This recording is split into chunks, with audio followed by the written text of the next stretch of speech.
शुरू अल्लाह के नाम से जो नहायत मेहरबान और रहम करने वाला है। इंजीनियर उस्मान नवाज बसरा की जानिब से तमाम अहबाब को अस्सलाम वालेकुम। उम्मीद करते हैं आप तमाम अहबाब खैर वाफियत से होंगे। आज की मेरी वीडियो एक हाउसिंग सोसाइटी से रिलेटेड नहीं है, लेकिन एक पिक्चर जो है जो आप अपनी स्क्रीन के ऊपर देख रहे हैं वो काफ़ी ज़्यादा वायरल हो रही है, जिसमें चेयरमैन ब्लू वर्ल्ड सिटी साद नज़ीर साहब जो हैं वो मुस्लिम लीग नून के जो कायद हैं मियाँ मोहम्मद नवाज शरीफ साहब उनके साथ खड़े हैं। और बहुत से दोस्तों ने हमें जब कॉल्स भी किए, मैसेज स्पेशली ओवरसीज़ लोगों ने मैसेजेस किए, कॉल्स किए कि जी ये तो हमें को बात समझ नहीं आ रही। तो ये मैं थोड़ा सा इस हवाले से आप लोगों को हकाइक बताने लगा हूँ, क्योंकि हर इलाके के डायनेमिक्स डिफरेंट होते हैं। हर किसी का मतलब कि जो एक जो चीज़ होती है वो बहुत से लोगों को पता नहीं होती कि उस एरिया के अंदर क्या हो रहा है और क्या होने जा रहा है। तो सबसे पहले मैं आपको बता देता हूँ कि ये पिंडी का एक हलका है NA 53 और PP 10, जहाँ से ब्लू वर्ल्ड सिटी की CEO चौधरी नईम एजाज साहब इस टाइम पे इलेक्शन लड़े हैं मुस्लिम लीग नून की टिकट से। अब बहुत से दोस्तों का ये सवाल भी आता है कि जी वाई मुस्लिम लीग नून ही, मुस्लिम लीग नून ही क्यों, PTI क्यों नहीं? तो इस हवाले से मैं थोड़ा सा बता देता हूँ। इस एरिया में जो कि साबिक जो MNA थे इस एरिया के, उनका नाम था सरवर खान। ये बेसिकली खुद बिलोंग करते हैं जिस एरिया में रहते हैं, और जहाँ पे इनका ज़्यादा असर रसूख है वो टेक्सला और वाक एंड का एरिया है।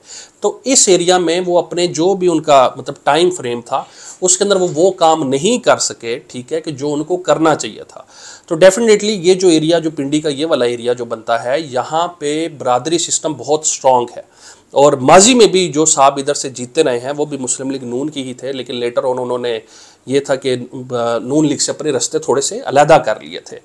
तो लेकिन उन्होंने भी इस एरिया पे तवज्जो वो नहीं दी कि जो होनी चाहिए थी। अब यहाँ पे मेन चीज़ ये है कि बरादरी सिस्टम है, ये शहरी इलाका अगर उसको देखा कंसिडर किया जाए तो ये इतना बड़ा कोई शहरी इलाका नहीं है। और जहाँ पे बरादरी सिस्टम बहुत ज़्यादा है वहाँ पे ये एक हकीकत है, वहाँ पे नून लीग का एक वोट स्टैंड करता है उस एरिया के अंदर। नंबर 1 ये। दूसरे नंबर पे अब जब माजी की अगर बात करें तो लोग ये कहते हैं कि जी 5 साल पहले जो है यहाँ से PTI के मुंतखब नुमाइंदे थे, लेकिन उन्होंने यहाँ पे कोई काम नहीं किया। तो जब आप उसी एक जमात की टिकट अगर रिपीट उस ऐसे हलके में करते हैं तो वो डेफिनेटली वो सामने एक शिकस्त आपको नज़र आ रही होती है। बेशक आपका ग्राफ जितना मर्जी ऊपर हो, मैं वो बात कर रहा हूँ जो इस एरिया से जो लोग वाकिफ़ हैं, जो इस डायनेमिक्स से वाकिफ़ हैं, जो चक्री का जो एरिया है, चौंतरा का जो एरिया है, तो वहाँ पे ये हकाइक है। शहरी इलाका थोड़ा सा डिफरेंट सिनेरियो जो है पाकिस्तानी पॉलिटिक्स में बयान करता है, लेकिन जो देहाती एरिया जो है वो थोड़ा सा अलहदा करता है। तो ये इस हवाले से ये चीज़ है। और अब मेन चीज़ क्या है कि ब्लू वर्ल्ड सिटी जो है, आपको जिस तरीके से पता है कि ये इस टाइम पे पाकिस्तान का सबसे बड़ा हाउसिंग मंसूबा बनने जा रहा है, और अगर हम इस एरिया की बात करें, इस एरिया के अंदर सबसे बड़ा स्टेक है।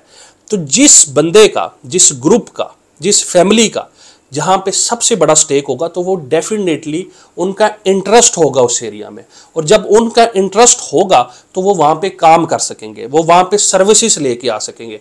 बदकिस्मती देख लें आप इस एरिया की साबिक हुक्मरानों की, ठीक है, कि जो इतनी मेन पोस्टों पे रहे लेकिन आज तक इस एरिया के अंदर सुई गैस नहीं लेके आ सके। आप खुद देख ले, पंजाब के अंदर, सेंट्रल पंजाब के अंदर देहातों तक में गैस गई हुई है, लेकिन ये एरिया जो पिंडी इस्लामाबाद के भी करीब है वहाँ पे आज तक गैस आपकी मौजूद नहीं है। बहुत ज़्यादा मसाइल हैं। तो मैं इस चीज़ को, हालांकि मेरी अपनी एफिलेशन, मैं खुद जो है ये खान साहब को बड़ा पसंद करता हूँ और ओपनली ये चीज़ कहता हूँ कि जी मुझे वो इंसान अच्छा लगता है, लेकिन एक मैं आपको हकाइक पे जो बात है मैं आपको वो बता रहा हूँ कि हर एरिया के डायनेमिक्स डिफरेंट होते हैं। तो बहुत से दोस्त जो थे वो ये कह रहे थे कि यार ये देखिए इनकी एफिलेशन नून लीग के साथ है, तो ये कोई बात कोई हमें हजम नहीं हो रही। तो मुझे जहाँ तक इन चीज़ों का अंदाज़ा है और जिस तरीके से मैं इस एरिया को देखता हूँ, तो वहाँ पे एक विजनरी बंदे का विजन उसका होता है कि जिसका वहाँ पे स्टेक होता है, क्योंकि उसको पता है कि यार मैं पैदा भी इधर हुआ हूँ, मैंने मरना भी इधर ही है और मैंने काम भी इधर ही करना है। तो जो ऐसा बंदा जब उस एरिया के लिए आता है, वो किसी भी जमात से है, तो वो डेफिनेटली उसका इंटरेस्ट होता है उस एरिया के अंदर काम करने का, क्योंकि उसका सबसे मेन उसका अपना स्टेक जो है वो दाव पे लगा होता है। नंबर 1 ये। दूसरे नंबर पे बात हम कर लेते हैं एक जनरल में, और हम आपस में जिस तरीके से गपशप लगाते हैं उस हवाले से, डिफरेंस ऑफ ओपिनियन का हमेशा रिस्पेक्ट करनी चाहिए। हमारे अंदर मसला ये है कि हम लोग डिफरेंस ऑफ ओपिनियन की रिस्पेक्ट नहीं करते। अगला एक बंदा है वो जी नून लीग का, पीपल्स पार्टी का, जिस मर्जी जमात का है, ये चीज़ें बैलेट के टाइम पे आपका है, आपकी अपनी मर्जी, आप जिस मर्जी को दे। लेकिन अगर हम इस चीज़ को कर लें कि नहीं यार ये तो वो है तो ये मुझे पसंद नहीं है, ठीक है, तो ये तो इसको सपोर्ट करता है तो ये बंदा को ठीक नहीं है, ये सोच हमें चेंज करने की ज़रूरत है। हम सबसे पहले पाकिस्तान, उसके बाद जो भी नून पीटीआई जो भी है ये बाद में, क्योंकि पाकिस्तान है तो हम हैं। बाहर जो लोग रहते हैं उनको पता है, उनकी पहचान पीटीआई से नहीं है, उनकी पहचान नून लीग से नहीं है, उनकी पीपल्स पार्टी से नहीं है, उनकी पहचान पाकिस्तान से है, मुसलमान और पाकिस्तान। तो अपने अंदर ये जज्बा सबसे पहले लेके आए कि हमने सबसे पहले पाकिस्तानी बनना है, उसके बाद जाके कोई आपकी एक जो चीज़ है। और डिफरेंस ऑफ ओपिनियन, इख्तलाफ राय का जब तक आप एहतराम नहीं करेंगे उस टाइम तक आप कभी भी ज़िंदगी में आगे नहीं बढ़ सकते। आप रिश्ते अपने तोड़ते चले जाएंगे। घरों के अंदर ये मैं बहुत सी चीज़ों में देखता हूँ, बाप जो है वो बेटे से नाराज़ है, बेटा बाप से नाराज़ है। अब्बा नून लीग च मुंडा पीटीआई दे विच, तो वो जी दोनों के नहीं जी अब्बा के साथ मेरे नहीं चीज़ मिलती, तो भाई वो ये चीज़ें कब ख़त्म होगी? ये जो सियासी जो लोग हैं, जो लोग इनमें उठते बैठते हैं, ये रात को डिनर्स इकट्ठे करते हैं, ये इनके ब्रेकफास्ट इकट्ठे होते हैं। इधर अवाम जो है वो एक दूसरे से लड़ रही होती है कि जी तुम नून लीग के हो, तुम पीटीआई के हो, एक दूसरे गालम गलोच कर रहे होते हैं। और तो ये सब इधर आप जाएं, इधर G5 के अंदर, ये पार्लियामेंट के अंदर, ये सब रोटी इकट्ठे खा रहे होते हैं। तो ये सिर्फ एक इन्होंने अवाम को बेवकूफ़ बनाया हुआ है। और हमारी अवाम जो है वो सुभान अल्लाह वाकई बेवकूफ़ बन जाती है इन चीज़ों से कि जी ये एक दूसरे के साथ जंग लड़े हैं, वो हमें दिखा रहे होते हैं, हम बेवकूफ़ बन रहे होते हैं।